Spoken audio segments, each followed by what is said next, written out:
Hi everyone, I wanted to share a little video to say thank you for all of the messages of checking in and love and kindness and generosity and support that I have received.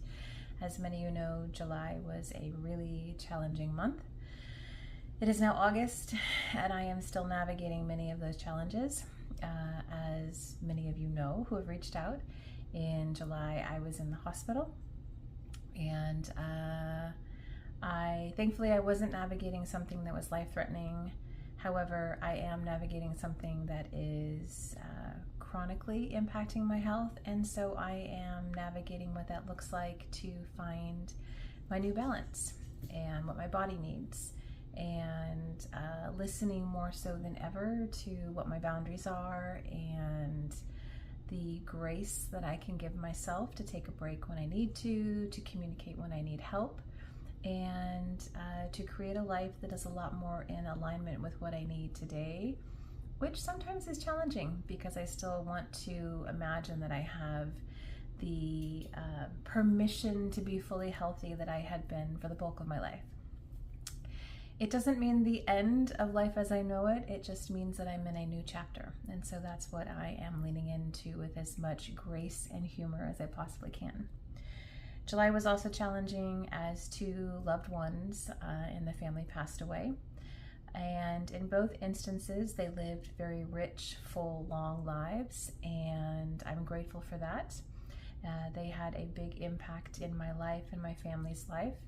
And also there is the process of navigating the pain and grief after someone passes away and what that looks like. In one of the instances of the loved one passing away, they had a big impact in my family's life, and I am now stepping in to fill that void of what they did for my family. And to say that it was big shoes to fill is an understatement. So I am definitely leaning into a period of grace that I am digging deep to access. And I wanted to share this because often, especially in just where we are at in history, we can be navigating things that we think it's easier if we don't tell anybody what's going on because we don't want to be a burden, or we don't want to share because maybe people don't want to hear things that aren't as exciting or happy to hear. We think others maybe wouldn't have the capacity to really listen or hold space for us. And at the same time, if we live in our little bubbles, especially when we are navigating grief and loss and fear and uncertainty, which comes up when loved ones pass and comes up when we're navigating our own health challenges, it can feel incredibly isolating.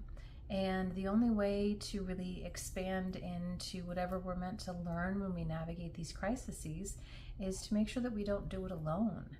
And it doesn't mean that every person we talk to is going to have the time or the capacity emotionally to hold space for everything that we're navigating, or to know what to say or how to show up. And yet, the most beautiful thing to do is to be able to give people a chance to at least at minimum say, "Oof, that sounds like a lot. Thank you for telling me." And if people, quote unquote, don't get it right or leave us wanting in the way that they show up for us, it's still better to give people a chance than to isolate and not let them know what's going on.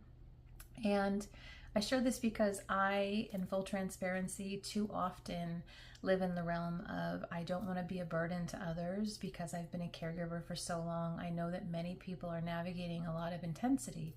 And so even that I know that it's counterintuitive to isolate and not communicate, I still end up doing it. And so I wanted to share that human side of my experience, and in the hopes that maybe it will encourage you that if you've been afraid to speak up about something that you are going through, or you've been wishing that somebody else out there in the world understood what you were navigating, whether it be grief or loss or uncertainty or fear or anger, I hope that this message maybe plants a little seed to ruminate for you to think about what it might look like to speak up, raise your hand, share a little message with someone.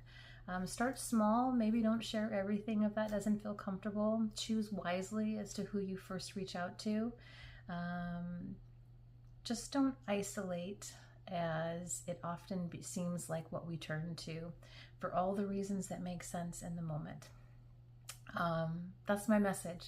So in the meantime, I wanted to also say thank you so much to everybody who has reached out and has been incredibly supportive to me and my family, and I'm grateful. And I know that I don't get to see many of you. We live in this global virtual world together where most of our contact is either through social media or in text messages or otherwise. And whether you are thousands of miles away or just up the street, know that I'm thinking of you and I appreciate you. I hope that you and your beloveds are healthy and safe and accessing the grace and joy and ease that each of us needs to enjoy life every moment of every day.